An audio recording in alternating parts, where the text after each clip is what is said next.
So I survived a Japanese game show. But if it was I survived a North Korean game show, that would be very disturbing. This is mostly 2008. 2008, and it's on ABC for free. You can watch it for free on ABC. Here, I'll see if I can show it to you. I survived a Japanese game show. Oops, what happened? Oh, okay. My pinky hit the button. Okay, there it is, right there. Well, let's see if I can go back. You can go back by touching it. No. Oh, it's a commercial. If you go back too far, then you have to start on a segment. Okay, so 2 minutes. You have to wait for. Oh, so it's not for free. You have sponsors that you have to watch. So ABC, you have to watch the sponsored commercial. Resume and resume. Okay. Sounds 2 minutes, sounds 3 minutes, but no, the latest Shark Tank like 2 weeks ago. Mm-hmm.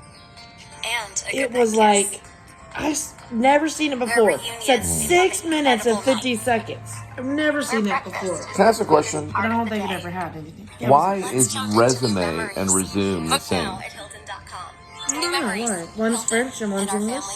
No, I'm saying Resume. resume is spelled the same way, isn't it? Yeah, like resume. It's like resume. I don't know. What do you want? Because English is the most complicated language in the world. Huh. Yeah, I'm setting up like a 10-parter. Okay. Like in one night. When are you going to be hungry? I'm cooking that chicken. Oh, she's cooking. Can you X out and not? No. Okay, hang on. You can't X out right here and get out of it? Okay. Why? Well, I'm just saying it shows the X right here. Yeah, you can X it out. But not in the middle of the commercial. What happens if you do it in the middle of the commercial? You do it in the middle of commercials and you go back, then you have to start the commercials over again. This is about COVID. It's a commercial about COVID. They have COVID commercials. I don't watch television hardly ever. So see, I have right there. You can see it. That's an antenna. It's called a leaf. I cannot pick up NBC. I haven't been able to pick it up in 10 years. But we're watching ABC right now. Right. But I'm saying I can pick up some television. But no NBC. NBC, but I can pick up ABC. Because you want to watch your... If it's on NBC. Is it on NBC?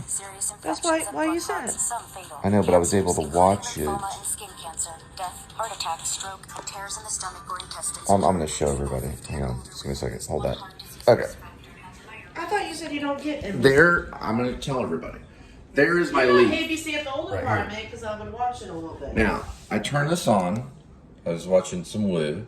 Now I go this way. Okay? That's going to go into the television right here. So I go, there's my setup, and then I can do live television, right? There's live TV. You can see it right there. Live TV. Okay?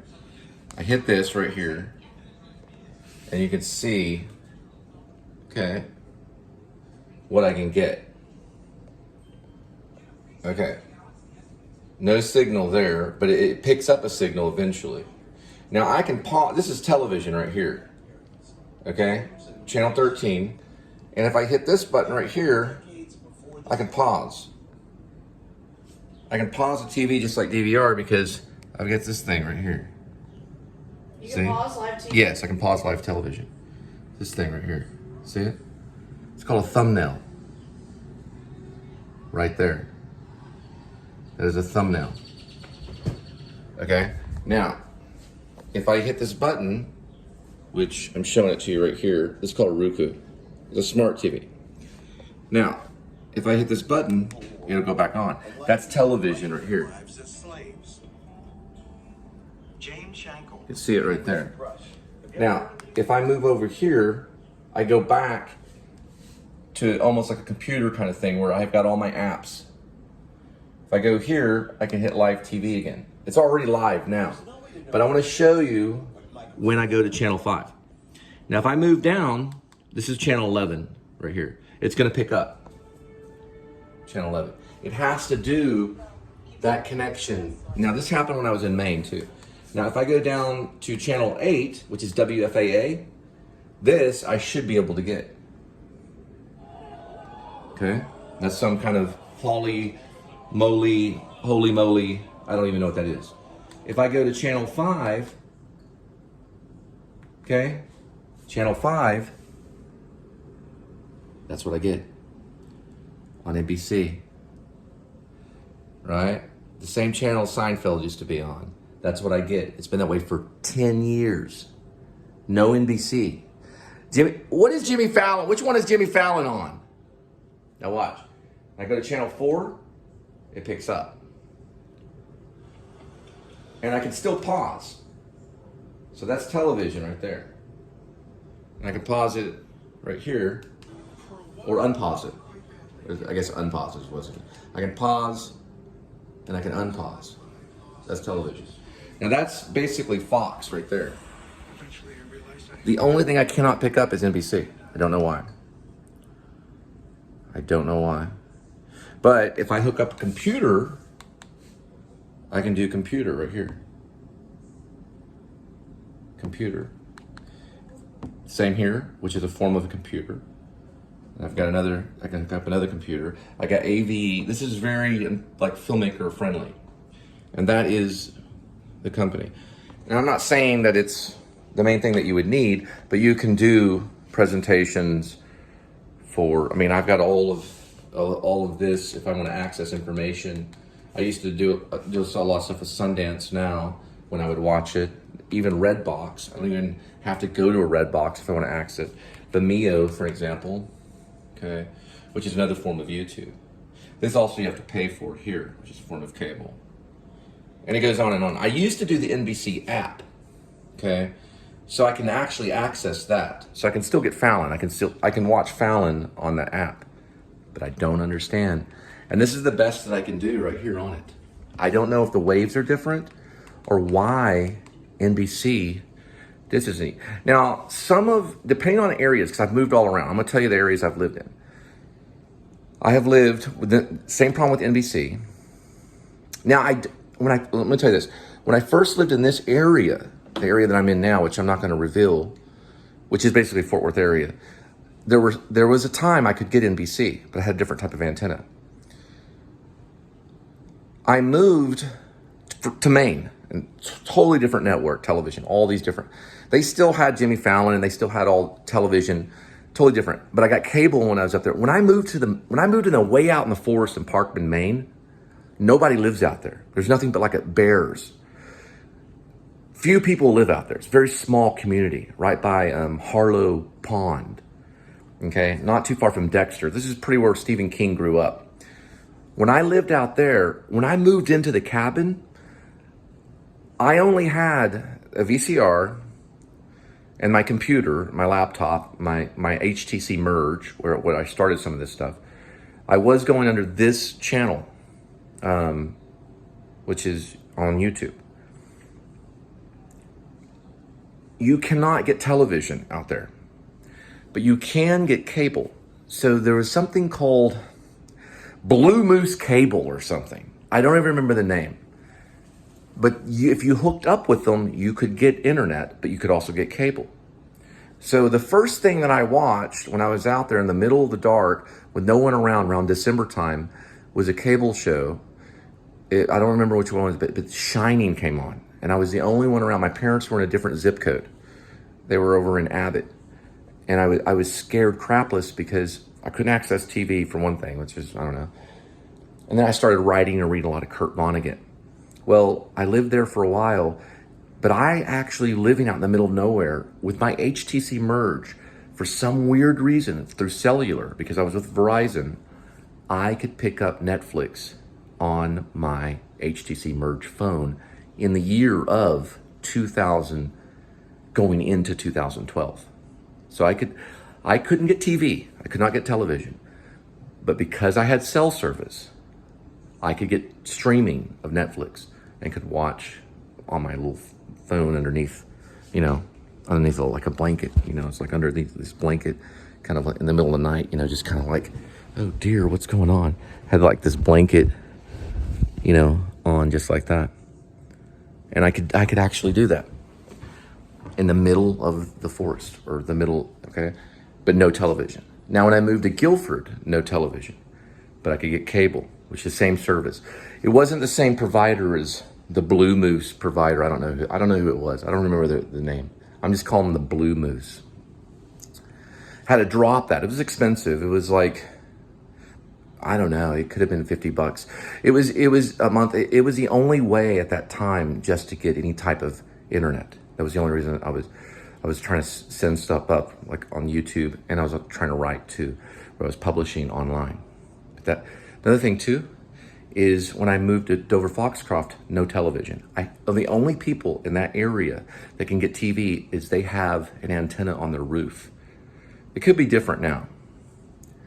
You have cable out there, or you have internet. There was an internet provider in Guilford that was DSL, that you could hook up and you could get access. I could still access Netflix because of, I believe, cable. They also provided cable, I think. They provided enough speed where you could surf Netflix. Dover Foxcroft the same, but I switched over to Time Warner Cable. So when I moved to one little parish or one little village from, let's say, Parkman, Maine, to Guilford, for Guilford to Dover Foxcroft, I would change the internet provider and I'd have to re-register my vehicle. It's like going into a different country when you leave one little community. Oh, you live in Parkman, eh? Way over in Parkman. It's not even like, Maine's not that big. It's just a few blocks down. And I'd have to go back to the courthouse, re-register my car, get new cable on a new service provider. Then if I left Guilford and I moved over to Dover Foxcroft, new service provider, switching over from, I wish I could remember the name of these providers. These are northern providers. It was like Blue Moose Cable was one. Another one was like, it was like a version of something that was similar to Spectrum. They had the name for it. I forgot what they called it. They're so weird. And then when I got into Dover, I did Time Warner, which was cable. They're all like this. And listen, to a Mainer, it's exciting to go 45 minutes to Walmart. That's a big deal. Oh, you're going to Walmart, 45 minutes. Oh, that's a whole hour. And they do it every weekend. And then they do it for fun. So they go 45 minutes to Bangor to go shopping at Walmart. And that's the most fun and exciting thing ever. It's standard here in Texas. You go there daily. There you plan for it on the weekend. It's like a vacation. It's like Disney World to them, going to Walmart. Anyway, no television there. At least the guy that I lived next door to, who was a Vietnam vet, and this was in Parkman, great guy. He helped me quit smoking, all this stuff. Really great guy. I stopped smoking after meeting that guy. He had this huge TV antenna. He actually went out and finally bought it. He didn't have television for like 2 or 3 years. Finally he goes, well, I got myself an antenna. Now I can actually watch television. I was like, how long did you go without watching TV? He was like, 2 years. He'd been listening to the radio for like 2 years. He has like all these kids, like, I don't know, like 4 or 5 kids, like, but they're all like in college at that time. They're like, yeah, 2 years, no television. But he finally bought this huge antenna. And it was like sitting next to his house. He's like, well, I'm going to hook that up and finally watch some TV. And all of them hate Stephen King. They hate him because he has money. Because Maine is a poverty-stricken state. Nobody has money there. Stephen King does. But they envy him. And they hate Bert Shavitz too, because they would talk bad about him. I could listen. Now, they didn't really talk bad about Stephen King, but it wasn't like their hero. I wouldn't say they necessarily hate him, but they don't look up at him as a hero. Now, Bert, they talk bad about him. He was a weirdo that walked around town. Bert Shavitz, the owners of Burt Bees. He was close to being a billionaire, but he only had about 20 million, but he deserved about 600 million or so. He got ripped off. Roxy took she took a lot. That's a rumor. But they would sit there and go, oh, you talked to Bert Shavitz? Because I'd go run over to Bert Shavitz, get a photo with him. I got photos of him with him. I interviewed him. I was going to videotape him, but Isabella Rossellini was already doing a documentary called Bert's Buzz. And I was like, Bert's a nice guy. Bert was a great guy. He's a great guy. He's a nice guy. He couldn't hurt a bee. You know, he couldn't even slap a fly. He and Bert bees. He was a great guy. They would just, I mean, that man is weird, walking around, blah, blah, all these rumors that he was like a thief and all this stuff. He was a good guy. He was a good guy. But they were kind of a little mean. Bert allowed me to take a photo with him. I was at a post office and I met Bert. I said, Bert, can I get a photo? Because he was Bert B's guy. This guy's like it was like getting a photo with the KFC guy, the Kentucky Fried Chicken guy, whatever. He was like, sure, you can have a photo. And so we got a photo and I was all, he's like, but do me a favor, don't post it on Facebook. I said, okay. And then after he passed, I posted it on Facebook.